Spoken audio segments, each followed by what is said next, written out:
Hello, my name is Quinn, and today for my Psychbusters project, I will be presenting the Mozart effect and its impact on children in the womb.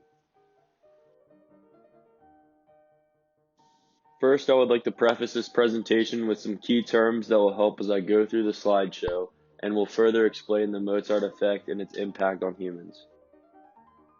First, the Mozart effect refers to the theory that listening to the music of Mozart may boost one's aptitude or intelligence, whether it be before a test or in this recent study, the womb, and its long-term impact. Next, IQ, short for intelligence quotient. This refers to one's level of intelligence compared to others. Next, classical music. In this study, there are many references to the works of Mozart, as well as many other composers. This style of music is rooted deep in Western tradition. Next is Dr. Francis Rauscher. Dr. Rauscher is a psychologist who was crucial to the first findings of the Mozart effect and later then to prove the theory is true, but his meaning was miscued by the media. Finally, spatial reasoning. This is the capacity to understand, reason, and remember the spatial relations among objects and space. This comes in handy in the explanation of Dr. Rauscher's work on the Mozart effect. Next, I will give some background on the reasoning behind the Mozart effect and its eventual impact on the masses, but more importantly, mothers of the masses.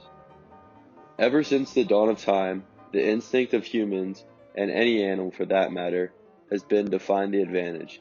In this instance, there is no difference.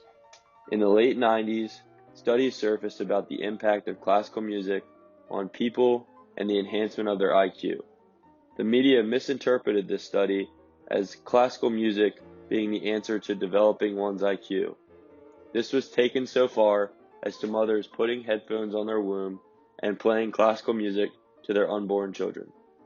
Over the years, this wives' tale has been debunked, but it still lingers as scientific study has backed the enhancement of participants' IQ when listening to classical music before being given an IQ test.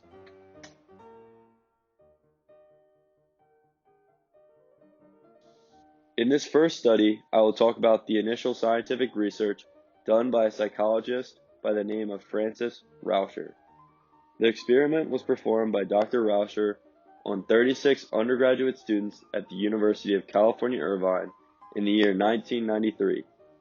In this study, the 36 students were split up evenly into 3 groups of music to be listened to before performing an IQ-related task of visualizing the folds and cuts of a paper and determining the matching paper from given options. An example of some of these cuts and folds are shown on the right. The 3 types of music were as following: classical music, Mozart's sonata for 2 pianos in D major, relaxation music, and the final group was listening to silence.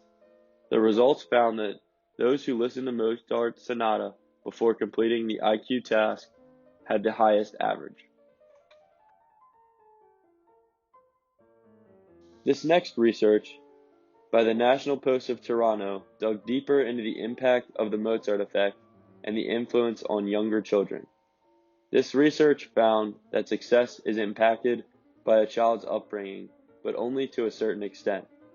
The influence of parents can go only so far as to teaching a child how to read, write, perform tasks, and problem solve, but can be enhanced only so much. Factors like diet, genetics, and exercise begin to have more important of a role in not only a child's intelligence, but overall social success. External factors such as music and small hobbies begin to have less of an impact on a child's intelligence and furthermore their success.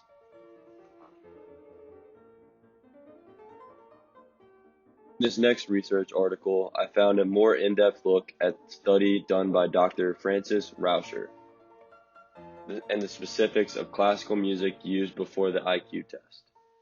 In this experiment, the same IQ test was given, visualizing the folds and cuts of a paper and determining the matching paper from a given option was given to a group of 24 randomly selected undergraduate students. In this study, the 24 undergraduate students were given one of two options randomly, which were Mozart's Sonata for two pianos in D minor or Albino's Adagola in G minor for organs and strings. The study once again proved to show similar results, that classical music enhanced scores compared to the baseline score of those who participated in Dr. Rausch's study and listened to silence. Mozart's Sonata was expected to induce heightened arousal and positive mood, and Agdola's by Abellino expected to induce low arousal and sad mood. This proved to be true, as scores of Mozart's Sonata had higher scores due to the heightened arousal and positive mood, further proving the impact of classical music on the arousal state of the participants. This final research article was an overview of the Mozart effect as well as a look at the impact the media had on this research.